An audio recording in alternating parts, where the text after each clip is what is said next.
Hey guys, good afternoon. How are we?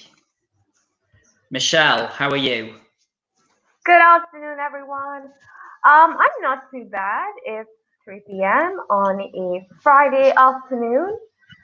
So apart from being cooped up for 4 weeks, other than that, I'm Oh good. I my can't lie.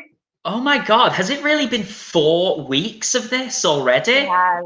It has. Oh man, that is very strange. Mhm. Okay. Cooped up, by the way, fantastic phrase. Did we do that? Michelle, sorry, all my webinars are running together about who I've done what with. Someone else said cooped up the other day, and we talked about what it meant. Was that with you? No, I don't think that was with me. Okay, because I did it with another webinar. Someone used the exact same phrase. Okay, and I'm just gonna, yeah, we can say cooped up is trapped in a building or room. And oh, Michelle's already done it. Beautiful. Yeah, because it comes from a chicken coop. A chicken coop. Okay, like this. And it's that little enclosed space you sometimes see on farms or in private gardens where people keep chickens. So the idea is that all of us are a bunch of chickens kept together. That imagery is disturbing. Yes. The coronavirus is the fox, right? Liam, we seem to have lost visual. I turned my camera off. Yeah, I was just going to say, I turned my camera off because, guys, you've probably all seen as well. YouTube is telling everyone that we are having some problems with the internet, kind of globally, I think, just because Mhm. there are so many people using Zoom and StreamYard, Skype, YouTube, etc. So we apologize if there are any issues. We will do our very best. All right, so I'll introduce myself. My name is Liam. Most of you have probably seen me in the other webinars, but for anyone who hasn't, my name's Liam. I'm 30 years old, and I come from the Paris of the North, that is Manchester in the United Kingdom. And I've lived in Italy for just over 3 years, and I have been in Milan for about 2 years now. Mm. And I am Michelle. I am originally from Pakistan. I've been living in Milan for about 3 years now, and I am a teacher with Liam in Milano Meravigli. And we are talking, well, Michelle, what are we talking about today? We are talking about food because Yes. there are so many misconceptions about the origins of so many different types of food. So we thought this would be a great topic. Italians love food, so it's a good We topic love to food. dive into. We do. We do. Michelle and I really love food. So, we've got our first person. Yeah, Alessandro says, "Hi, I'm Alessandro, and I'm from Treviso." Hello, Alessandro. Great to have you with us, guys. Anybody else, please, comment, write in, tell us your names, tell us where you're from, what school do you go to.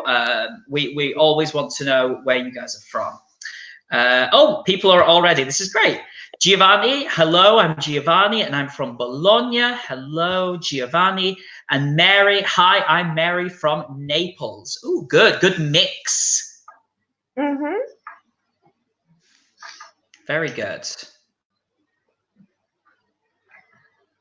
Okay, so as Michelle said, we are talking about food, a subject close to everyone's heart, especially I think at the moment, right, Michelle, because we all have a lot of time for cooking and baking at home. And I think Mhm. there's, and guys, maybe some of you saw that on Wednesday we had a food event online. So there was me and Seth, Matthew, some of the other teachers from Maez. So we just wanted to carry on with that because it's Friday and everyone's thinking about dinner probably right about now. Absolutely. Food is one of the few things I think that are bringing joy right now. to people because I don't know about everyone else, but in my case, I'm making everything that I really like to eat that I usually don't have time to make. Is that the same for you? Sorry, you asking me, Michelle? Yeah. Yeah, I'm taking this opportunity. I think trying to stay positive, trying to keep a positive attitude. I'm trying to see all of this time inside as an opportunity to, yes, to prepare some things, to cook some things that normally I would not have time for. And so things like fermented foods, baking, things like that. But Michelle, can I ask, just as we're talking about food, Hmm. what did you have for lunch today? For lunch, I had a salad, and it is a Sicilian salad, orange, fennel, um, tuna, a bit of chopped walnuts, a little bit of olive oil, some salt, some pepper, and That that's about sounds it. that sounds lovely. That sounds very, very nice.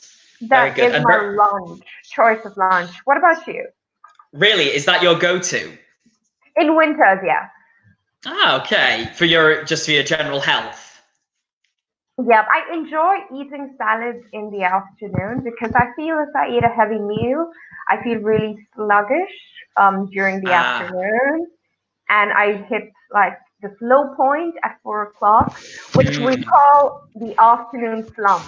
Yes, I was just going to say a slump. All right. While Michelle types that, because I think Michelle's just typing that, we got a few more Hmm. people who've joined us. Marcelo, hello, Marcelo. Yes, you're one of our students at Maes Meraviglii. Very good. Hello, Marcelo. And we've got Maria, who is from Napoli. Oh, Maria, you've got a beautiful dog in your profile picture, so we appreciate that. Yeah, Especially Michelle. Michelle loves dogs. I do. I do. So So cute. yeah, Michelle was talking about. Sorry, Michelle, I can't see if you're typing or not. I am. I got distracted by the Sorry, dog. classic problem. Yeah, so Michelle was talking slump. Okay, great word. Maria says thanks. Yeah, Maria, you're very welcome. It's a beautiful dog. So as you can see, it's that sleepy, sluggish feeling that comes on in the afternoon between 1 o'clock and 4 o'clock. I actually read recently that it's an evolutionary thing. It's a hangover from our own biology. I only learned recently that you might think that there's something Hmm. wrong with you, but it's actually a perfectly normal reaction to the way our day and our body responds to it.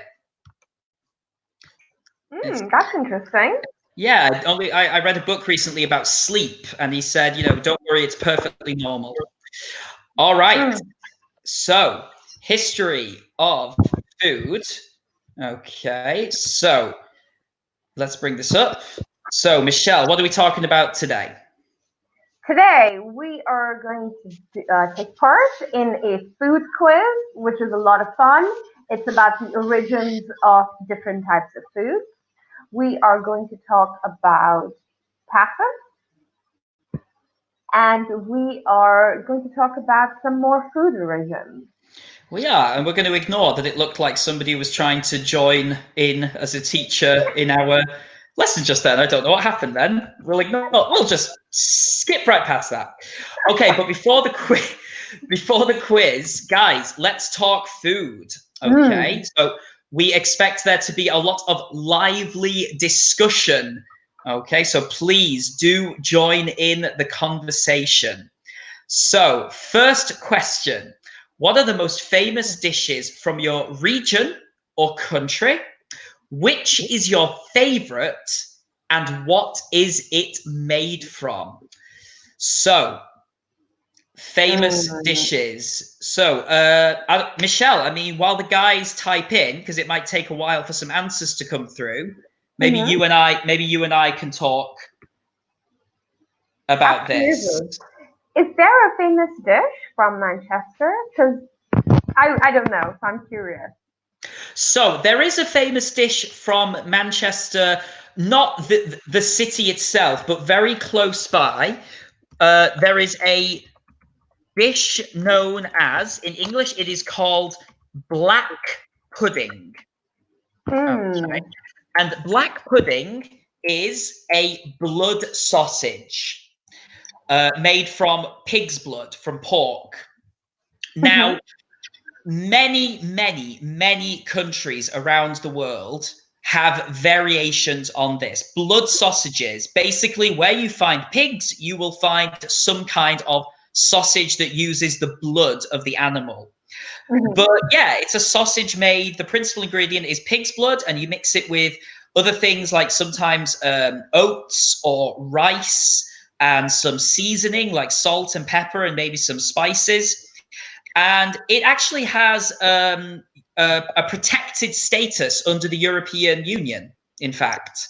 Oh, really? Yeah, like Parmesan, Parmesan cheese, for example. It has a special designation from the European Union as being considered an integral part of Manchester's culture. Fantastic.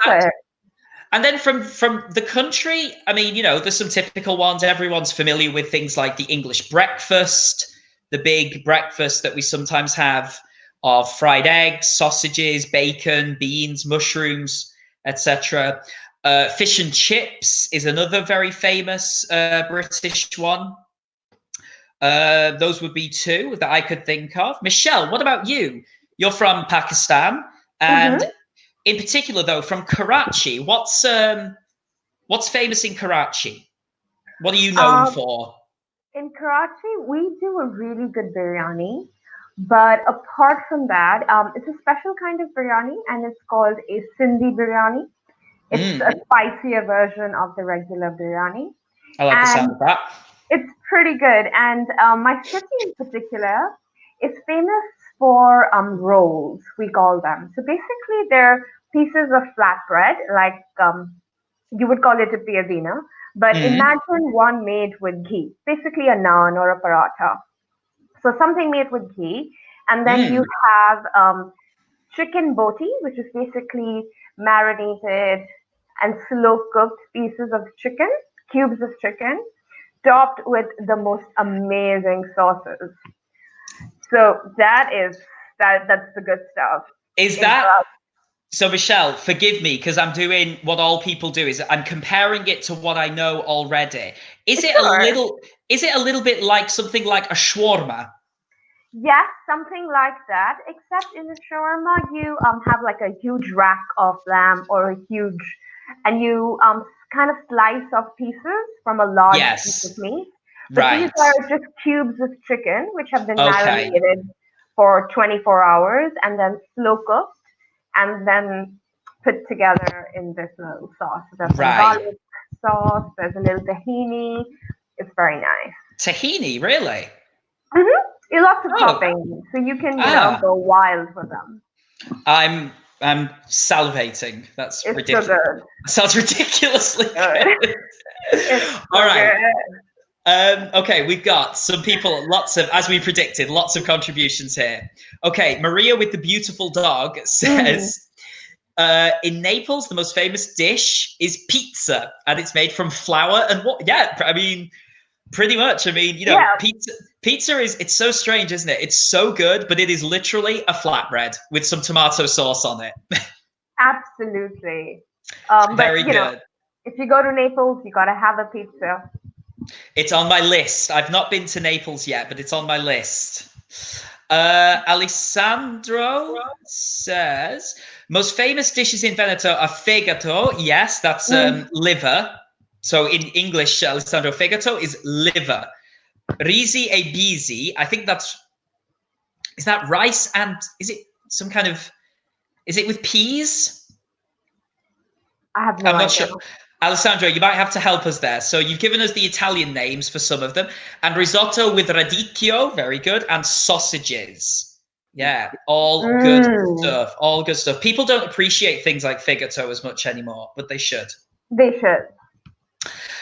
Giovanni, the most famous dishes in my region are lasagna and tortellini. Very good. Oh, yeah. Absolutely. The tortellini in Bologna is life-changing. I had it with broth, and it was unlike any broth I've ever had in my life. Yes, that really concentrated like pork stock. Mm, Nectar of the gods, man. Nectar of the yep. gods. Alessandro has also said the most well-known food in the world are pizza and pasta. I think it would definitely be up there. Hmm. But Absolutely. I believe the most famous food globally is probably Chinese food. Yeah. Do you know what? It would be. I'm sure there must be a way to find this out, right? There Oh, must I wish be. we had a Google. I wish. If only there was some kind of internet device that could tell us. Marcelo, feijoada, the most famous dish in Brazil. It's made from all parts of pork and black beans. Yeah, absolutely. Absolutely. Ooh. Yeah, classic peasant food. Absolutely. One of those things made by Afro-Brazilians, black Brazilians, when all of the kind of good bits, supposedly, of the Mhm. pig were taken away, they were left with, the feet, the nose, the ears, put them all in a big pot, throw in some vegetables, some water, you get some feijoada. Awesome. So yeah, that's the second question. Which type of food is most well known? So yeah, Michelle, you said Chinese, definitely. I think Chinese is very popular because every country has their own take on it, and it's very cheap usually. Yes, that's true as well. But Italian food, absolutely, and Hmm. particularly pizza. I would say, especially pizza. True, true. What are some other ones do you think, Michelle? Some other foods that are well known around the world?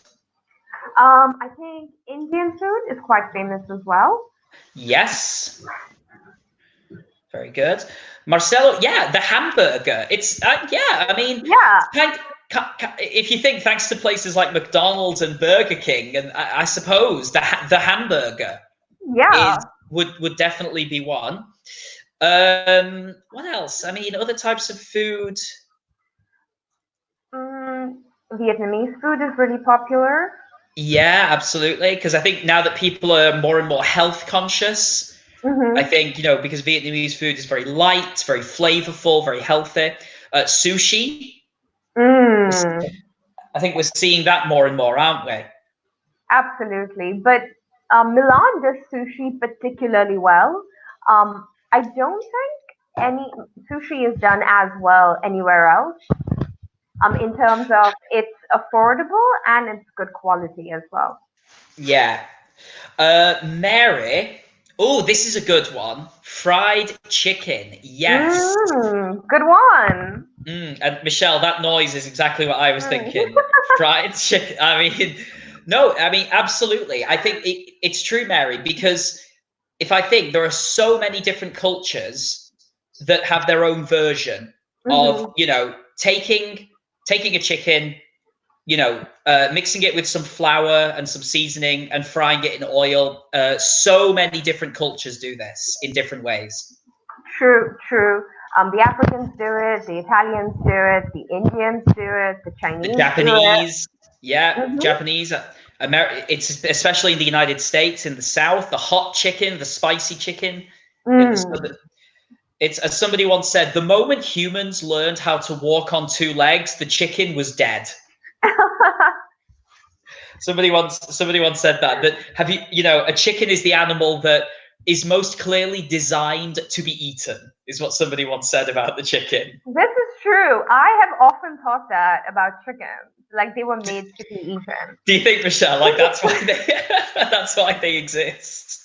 That was a point in my life where I was training, so I was eating chicken every day, large quantities of chicken breast. So during that phase, I told myself they're made to be eaten. I have evolved since then, but I did believe that at one point. It's true. Yeah, I think a lot of people. Well, clearly, a lot of cultures agree.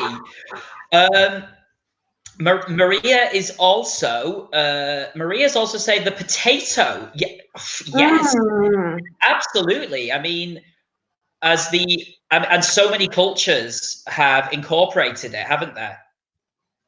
true. Potatoes are universal. They Um, where are. where do potatoes come from? They come from Peru originally. Interesting. Peru. Yeah, they are a Peruvian. Originally, they come from Peru, where I think I read there are 5,000. That's 5,000, 5,000 different varieties of potato in Peru. Take me to Peru.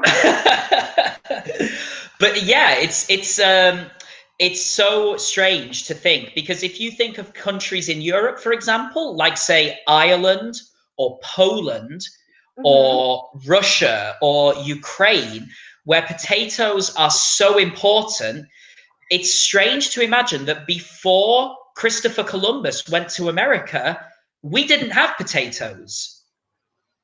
What did you guys eat? Probably other root vegetables, so things like turnips, celeriac, probably other similar root vegetables.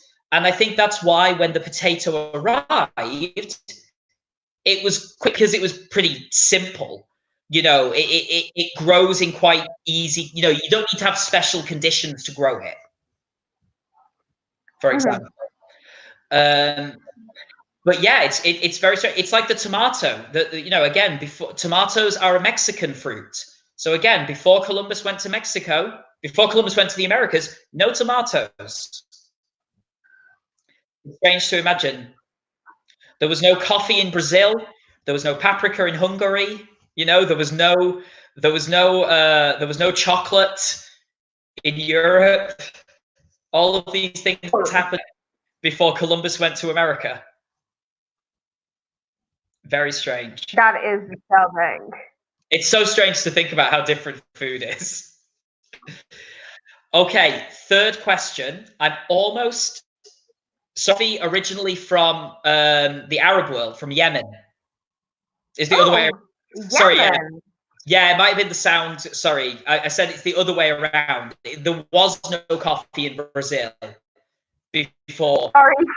I think the audio is bad because of YouTube, so you're drifting in and out. So I just caught the end of that. Yeah, got it. You got the second one here. Yes, yeah. Coffee originally from Yemen. There's a little bit of disagreement about if it's from Yemen or Ethiopia, but it's definitely from that part of the world is where the coffee plant. The coffee. Right. It's actually a berry. It's a little red berry. Is the coffee plant where it comes from? Okay, third question, Michelle. I'm scared to ask people. Ooh, I'm scared too. Which country has the best food and why? Guys, again, let us know what you think. Let's keep it civil. I mean, what do you think, Liam? Do you know what? I'm gonna just go for it. I would actually say, Michelle, the food from your neighborhood, your part of the world. Indian. The whole. I don't want to get into the whole historic.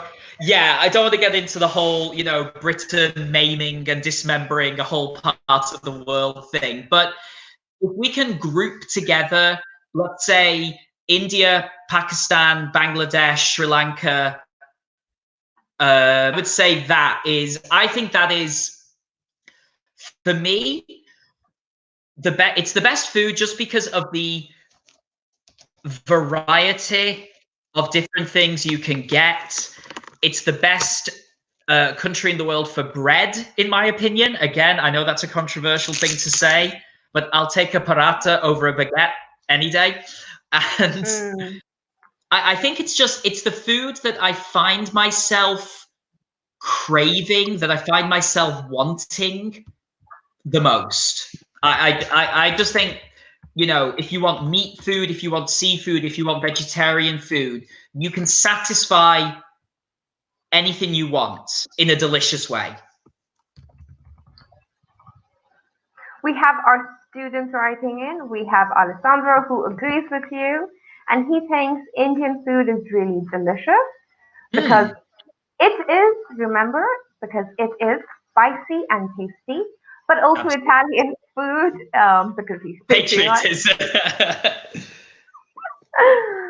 But definitely every food has its strengths, right? So we don't give food a gender.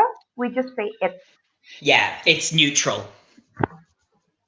Maria says, in my opinion, the country that has the best food is absolutely Italy. I'm curious Okay. about different food cultures and I like them, but the Italian food is the best because it is made from simple ingredients. Remember the S? I do have to agree with that. I do love the simplicity in Italian cuisine. But Michelle, stick your neck out and nominate a country that has the best food in the world? Are you gonna? Sure, I really like Chinese food. Okay. I do. Okay. Excellent. I think that's a good one. I hope a lot of people would agree. I just think that I kind of have this strange theory that the further east you go from Europe, the more interesting things become.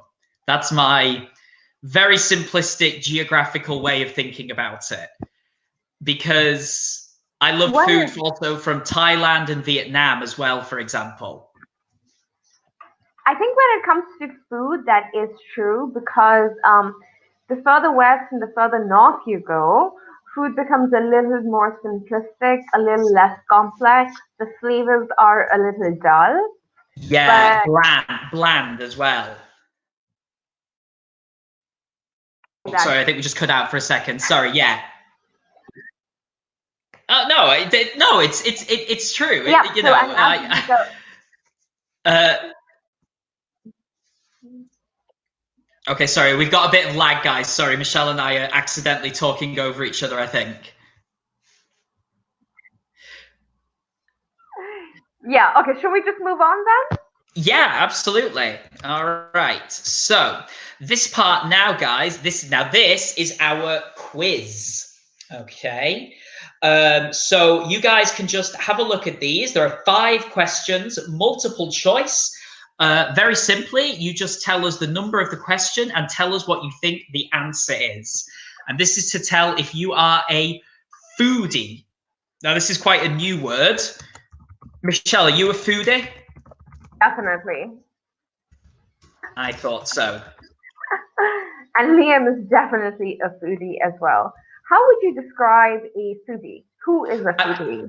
Yeah, I'm just putting up a pretty simple definition here. Someone who loves cooking, eating, and talking about food. Yeah, it's a bit of a strange thing. Everyone likes food. Everyone likes eating. I think a foodie, though, is someone who always wants to cook in particular. They always want an opportunity to prepare food. No, no, I'm definitely not a foodie. I always want an opportunity to eat, but on the preparing side, I'll take a step back. So you're an eater more than a cook. Yeah, I'm a professional eater, as I like to call myself. Yeah, okay. That must have taken years of practice. Of course, my whole life. Been practicing for 30 years, man. Yeah, Maria the says, coronavirus. yeah, The oh my God. coronavirus is my Olympics. Positive spin. I love cooking with ingredients from the culture. For example, curry, soy. Yeah, exactly. Curry, I think curry powder maybe. Because one thing I've learned from reading and speaking to people from India and that part of the world is that like curry powder doesn't exist outside of India. It's one of those invented ingredients I've learned actually. Mm-hmm. Okay. True. Yeah, Maria says I'm a foodie for sure.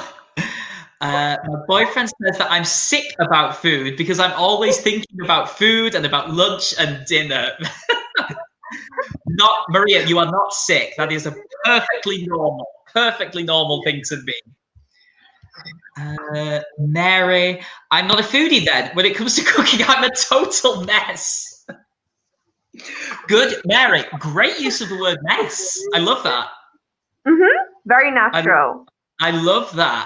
I'm a mess. That is so good. All right, guys. So come on, guys. What do you think of these questions? Maybe if Michelle and I, shall we read them? Mm-hmm. Okay. Okay. Number one, ice cream was invented in A, China, B, Germany, or C, Mexico.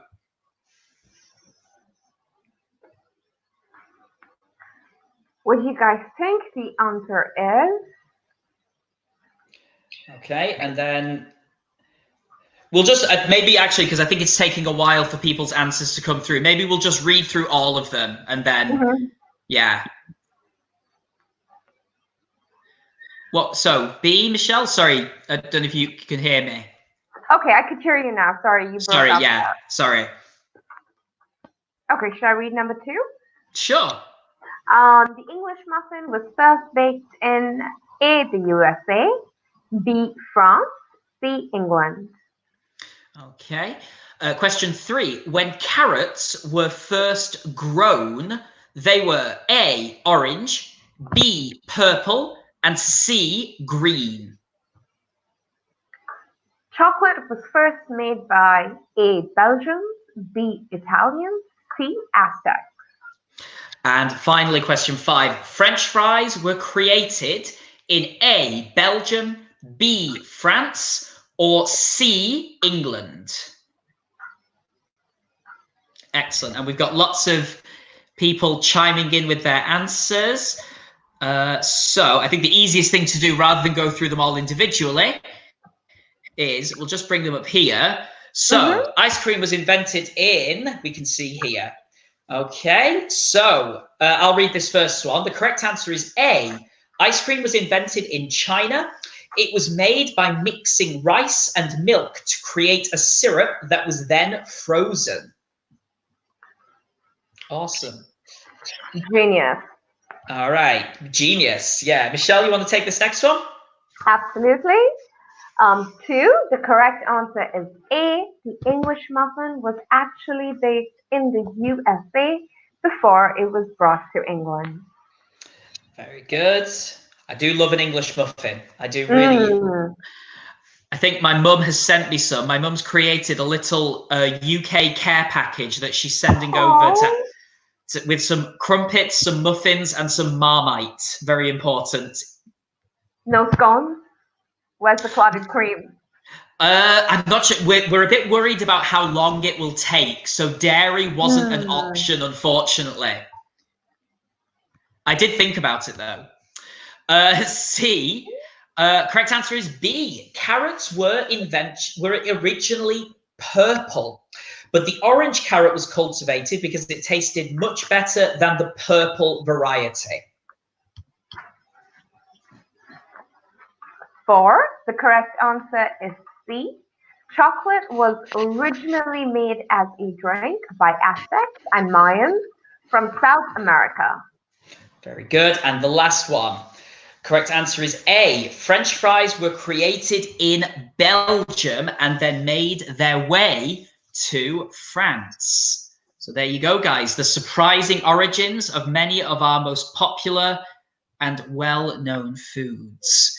Yeah, I actually, the French fries one is funny because it was American soldiers in Belgium were eating them, but because the people in the restaurants and the cafes spoke French, the soldiers called them French fries, even though they were eating them in Belgium. Oh, the poor Belgians. I know, always overlooked. Poor little Belgium. But if you've ever been to Belgium, they do make fantastic French fries, or chips, as we call them in Britain. Belgium is such an underrated food destination. Pate, mussels, chips, beer, so many of my favorite things. Wow, I did not know that about Belgium. I have to go there sometime, but it's cold. It is cold. You've got to go in the summer.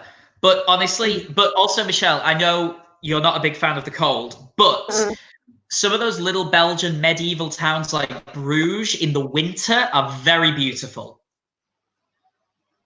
That is true. They look like tiny paintings of fairy tales.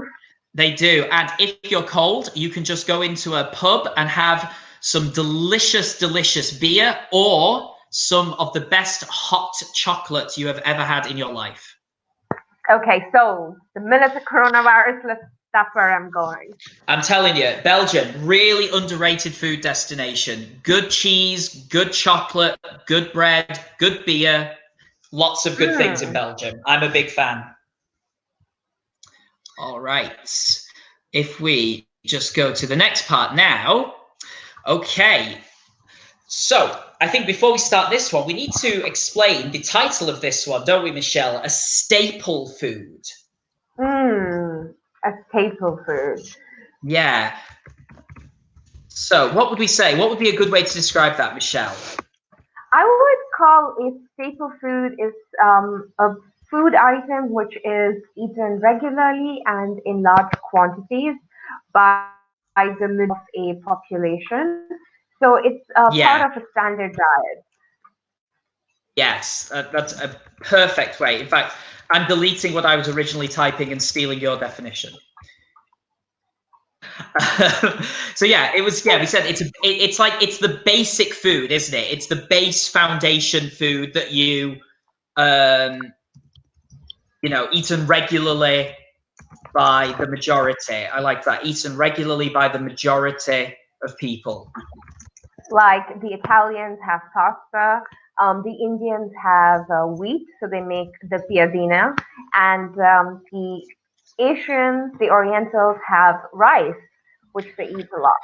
Yeah, so we're thinking, you know, things like rice, pasta, bread,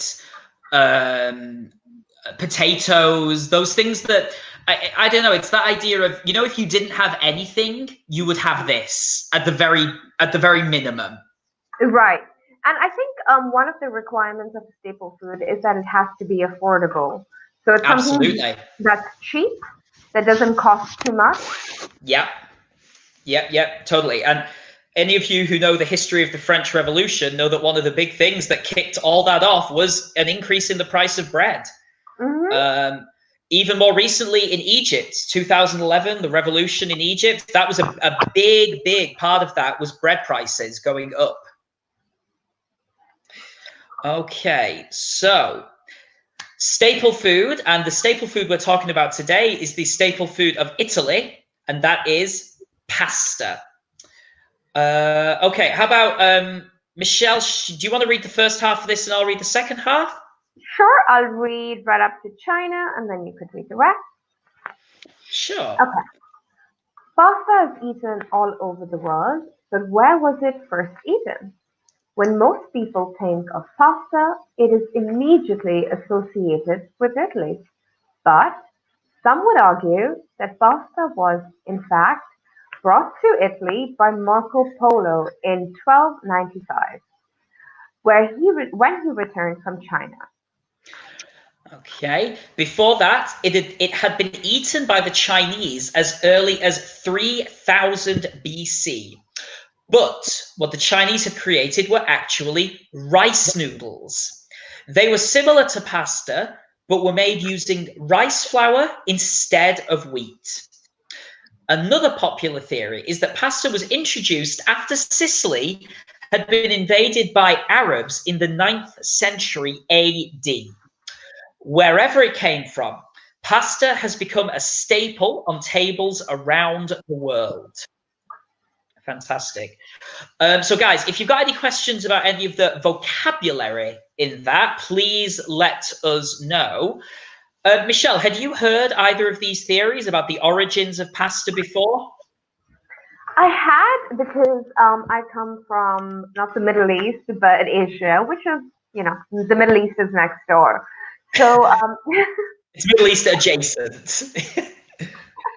So, you know, we know that pasta is something that's been around since the 19th century. We're aware of that.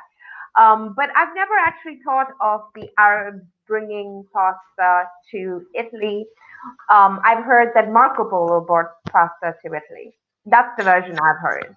Yeah, I've heard. Yeah, I mean, I've heard both. I think sometimes it's just too difficult to sift through the records and find it. I've read people who say that pasta was an Iranian creation, that, you know, the Iranians were the first ones to have these kind of like noodles, these long, similar to spaghetti.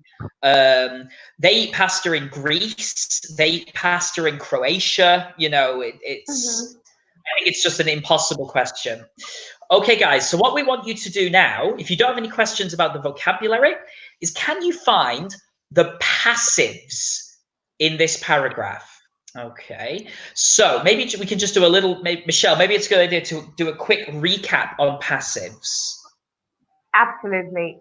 So let's talk about when we use passives first off. To begin with, we don't use passives. We use passives when we talk about when we don't know who did the action, or if the person who did the action is not important. So these are the two instances where we use the passive. In a passive sentence, sorry. Hello? Yeah, sorry, I'm still here. Sorry, I was typing while you were talking. Oh, no worries. I'm trying to think of a quick, just say, like you said it when you first started, you said passive, focus on what happened rather than who did it. Of course, we can talk about who did it, but we are focused on what happened. Okay. And we show interest in the object or experience rather than the person or object that performs the action. Yeah, and we would say it's basically a 1, 2, 3 is how we sometimes explain it. The most basic construction is the subject, the verb to be, and then the participle. It's a 1, 2, 3 construction. And I think we've already got some people contributing here. Giovanni is eaten, and Mary says the same thing, and that is absolutely right. You can see in the first case we've got is eaten. Let's see. Mary's found another one. This is great. Yeah. Had been eaten. Yeah, really good. Had been eaten. Had created. Okay, very good. So we can see. I think the next one. Yeah, was it first eaten? Because remember, guys, passives can be in a question form. Okay. Then the next one was, this is also a passive because it is associated. And I think sometimes people miss this one because of it. Okay. But of course, it is the pronoun for a subject.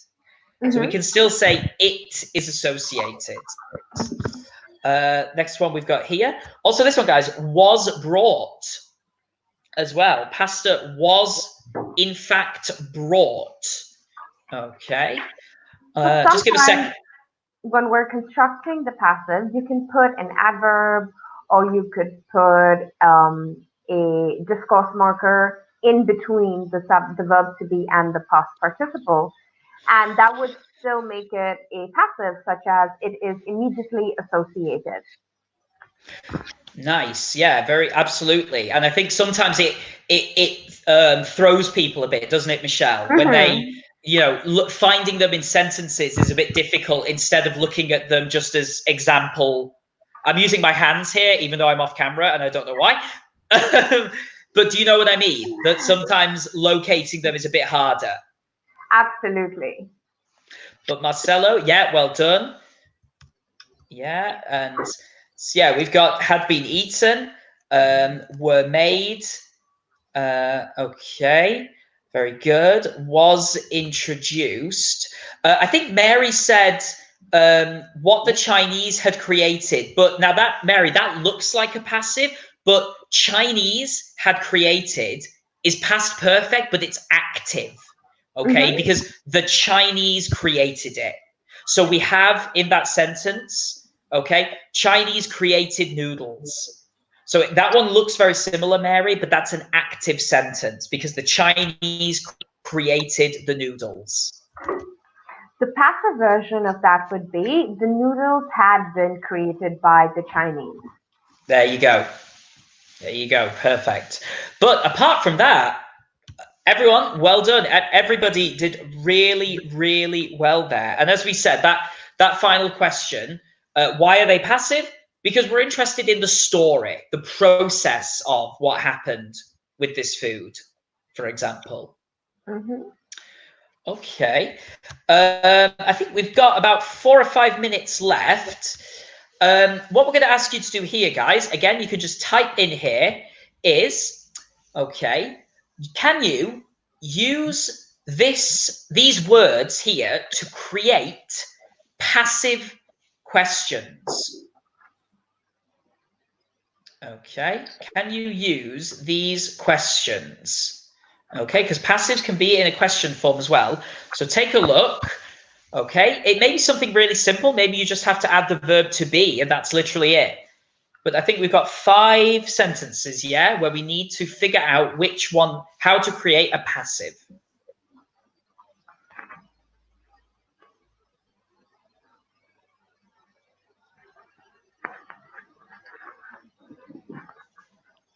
Michelle, are you having pasta this evening? What's on your menu for tonight while we let the guys think about these sentences? I actually don't know. Today's Friday, so Uh-huh. I don't eat meat on Friday, and I try not to eat meat during the week. So I'm struggling today. Right, Yeah, you're struggling for inspiration. I am vegan, vegetarian kind of inspiration. Well, okay, all right. What are you in the mood for? That's a good food question. I'm going to put that up. Mm, What are you in the mood for, Michelle?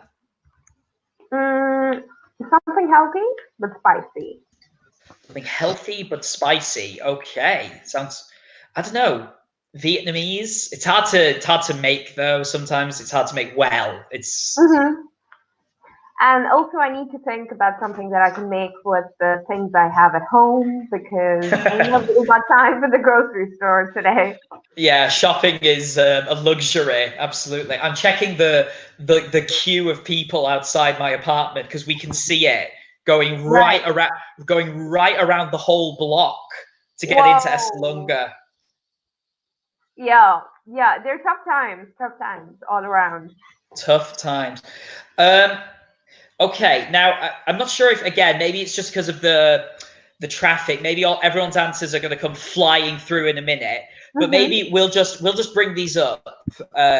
You can see them here. So first one, which country is often associated with pasta?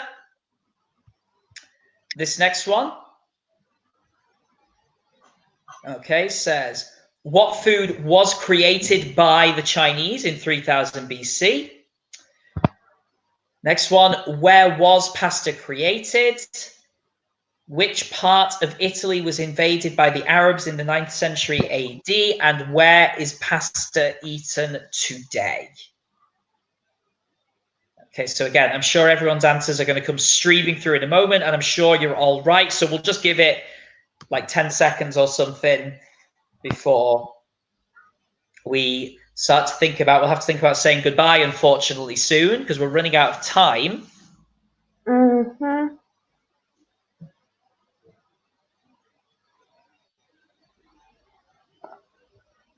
Liam, what do you have planned for dinner tonight?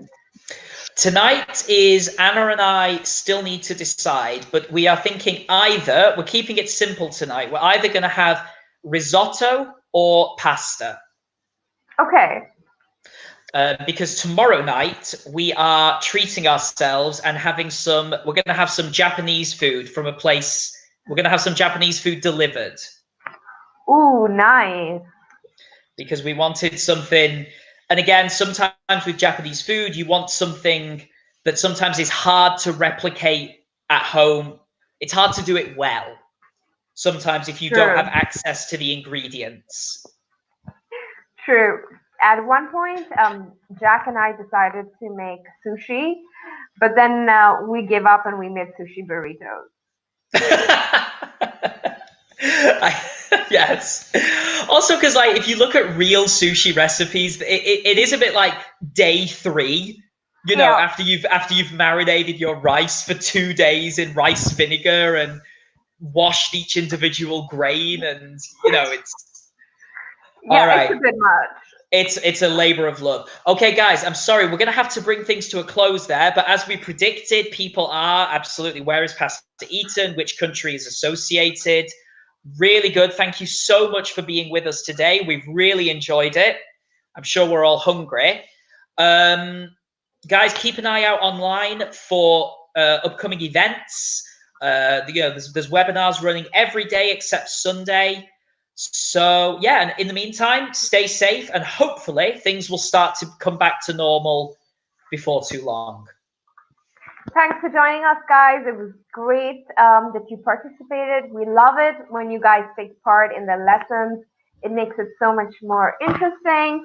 And a shout out to our student from Meravili, Marcelo. Thank you for joining us. Absolutely. Yeah. Thank you very much. All right, guys, take it easy. Have a good weekend. Bye. Bye.